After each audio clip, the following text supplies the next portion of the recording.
नमस्कार दोस्तों, आइए आज जानते हैं एक नए विषय के बारे में, एक नए टॉपिक के बारे में। उससे पहले आप सभी लोगों का मैं स्वागत करता हूँ अनोख जूलॉजी के इस प्लेटफॉर्म पे। तो आज का टॉपिक है अनुसूचित जनजातियाँ। संदर्भ में क्यों है या समाचार में क्यों है? तो अधिसूचित खानाबदोश और अर्ध खानाबदोश जनजातियाँ DNT ने 2027 की जाति जनगणना में एक अलग कॉलम और कोड की मांग की है, और यह तर्क देते हुए कि उन्हें राजनीतिक रूप से अनुसूचित जाति और अनुसूचित जनजाति और अन्य पिछड़ा वर्ग की श्रेणियों में गलत तरीके से वर्गीकृत किया गया है। अनुसूचित जनजातियों DNT के बारे में जानते हैं, वे कौन हैं। तो विमुक्त जातियों के नाम से भी जानी जाने वाली गैर अधिसूचित जनजातियाँ वही समुदाय हैं जिन्हें ब्रिटिश शासन के दौरान सामूहिक रूप से अपराधी जनजातियाँ घोषित किया गया था। ये समूह मुख्य रूप से खानाबदोश या अर्ध खानाबदोश हैं, जो ऐतिहासिक रूप से पशुपालन, नमक व्यापार, कलाबाजी, सपेरे, परिवहन सेवाएं और हस्तशिल्प जैसे व्यवसायों पर निर्भर रहे हैं।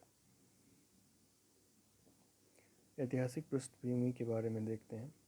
तो 1871 में औपनिवेशिक सरकार ने आपराधिक जनजाति अधिनियम लागू किया, जिसमें पूरे समुदाय को जन्म से ही अपराध का आदि घोषित किया गया।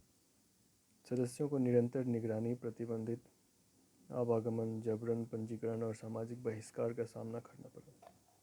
स्वतंत्रता के बाद 1952 में इस कानून को निरस्त कर दिया गया और समुदायों को आधिकारिक तौर पर गैर अधिसूचित कर दिया गया, जिससे गैर अधिसूचित जनजातियाँ शब्द का जन्म हुआ। हालांकि आदतन आपराधिक ढांचे ने औपनिवेशिक कानून की जगह ले ली, जिससे पुलिस को इन समूहों को निशाना बनाना जारी रखने और कलंक को कायम करने की अनुमति मिल गई। मुख्य विशेषताओं के बारे में जानते हैं।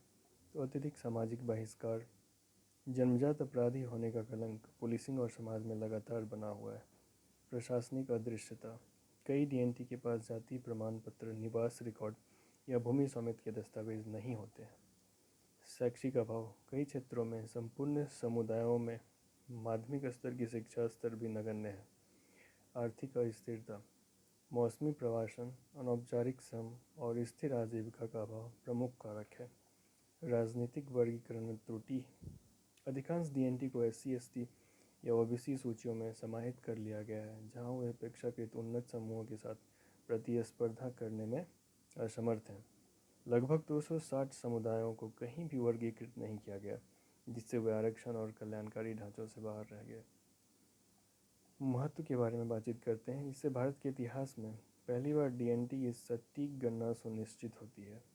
एक समर्पित अनुसूचित जाति आधारित भेदभाव से अलग उनके साथ हुए अद्वितीय इतिहास अन्याय को स्वीकार करेगी। बहुत बहुत धन्यवाद। इसी तरह के समाचारों को जानने के लिए बने रहें चैनल पे। पेज चेक करें, अच्छा लगे तो सब्सक्राइब करें।